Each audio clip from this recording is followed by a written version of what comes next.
Put your tongue back in your mouth, son. Put your son back in your mouth, son. Give me to me, Rachel. These are the moral dilemmas that we have today. Why video essays suck. Yeah! In a video essay, I love being ironic. I love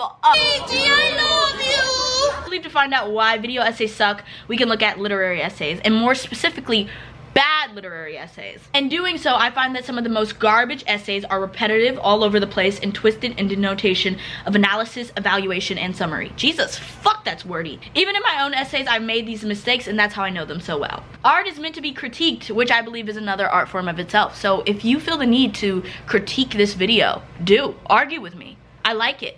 It turns me on. And I'm laughing in my room alone.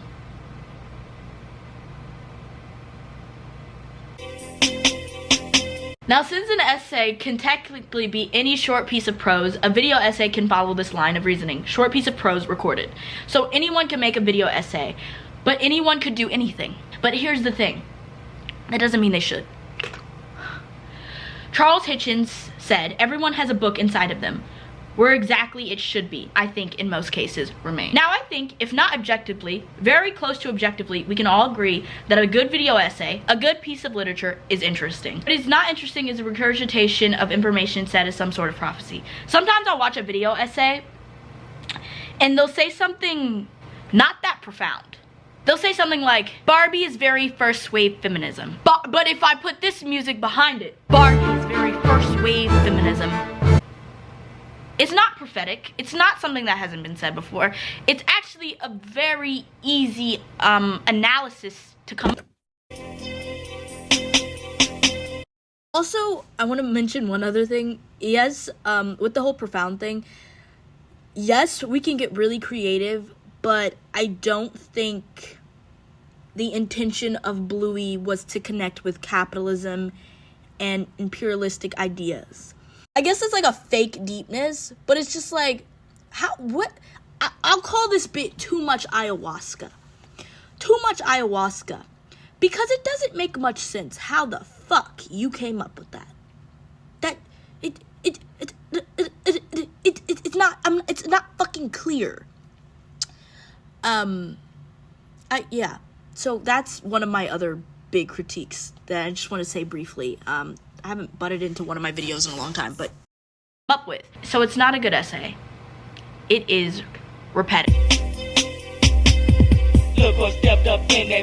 If the piece is not in itself repetitious, then it is often repetitious in its very being, like a frat boy. You see the same person over and over, girl.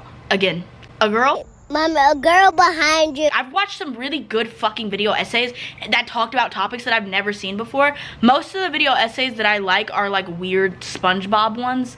Like there was a SpongeBob and Max theory. That was very interesting. I've never, like, nobody talks about SpongeBob like that. The creator didn't intend that. This fucking interesting and, might I say, kind of profound. When a video essay kind of repeats something that the creator has intended, or just like does this sort of restating of what we already know to be true, it's not, at that point, it's not only boring and repetitive, but it also seems like plagiarism. And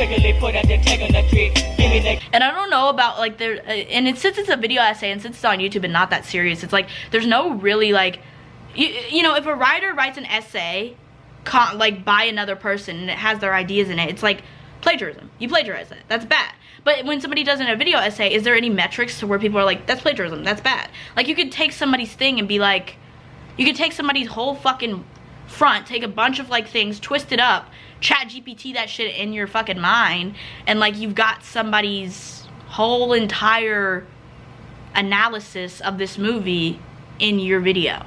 So I have to mention this length. Not usually a problem in my life. I fucked that joke up. I've heard this major grievance online. I actually don't know if I think this is too bad, but some video essays are too long, I will say, which contributes back to the, it can contribute back to the repetition. I think sometimes when I'm reading an essay and it's too long, it's often repetitive. And not only video essays and essays do this, but books do this too. I think some things are too long, but that literally, I think, is an artistic argument that, like, goes back into like some greater shit. Like, some people argue this. If an artist intends something or wants something to be long, how can you say it shouldn't be that long? If the author intended it to be repetitive, how can you say, you know, it's bad to be repetitive? I was reading this book by Roxane Gay called Hunger, and it's a book about Roxane Gay's relationship with food and how it related back to her sexual assault. It's a very good book, very beautifully written. I really love Roxane Gay. But an argument about the book and the structure of the book is that it's quite repetitive. Now, was that due to the impact that she wanted to give the reader? Just like her, we are going through these events, we are going through certain things over and over again. Like a struggle like that would go through somebody's mind over and over again. So, is it needed to be repetitive? Can you argue with that? Can you argue with somebody's length? Sorry. I like the argument about like how long a movie should be. I think often people do want to take things out because the attention span of a human has greatly shrunken due to things like TikTok and short form content, and also just the phone in general. So I think people and humans kind of want to not be in a movie theater for 3 or 4 hours. What was I watching? I was watching the movie Killer of Flower Moon, and that movie, I was stuck in the theater and I couldn't leave because it's a movie about something very important, but it was so fucking long and I was not prepared for that. Anyway, now I'm going on a tangent. I'm sorry. I do believe that some video essays are too long, and that is a problem, because if you can say something quickly, why don't you? And I believe that, actually, I believe that more so for essays. I think you can critique that for essays and video essays. So I changed my fucking opinion in this video. I'm not perfect. I think for video essays and essays, you can say that. It's kind of like computer coding. When I used to code, my thing that I really liked to do was make code very efficient and very quick.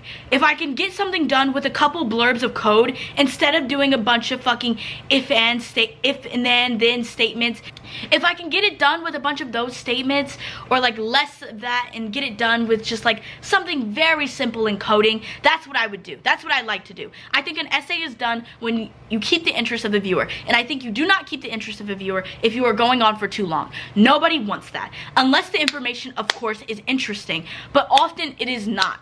I'm not arguing with interesting essays that need to be divulged. I think some essays do need to be divulged to the fullest extent, cracked on their fucking heads and spread all over, and needs to be written down beautifully.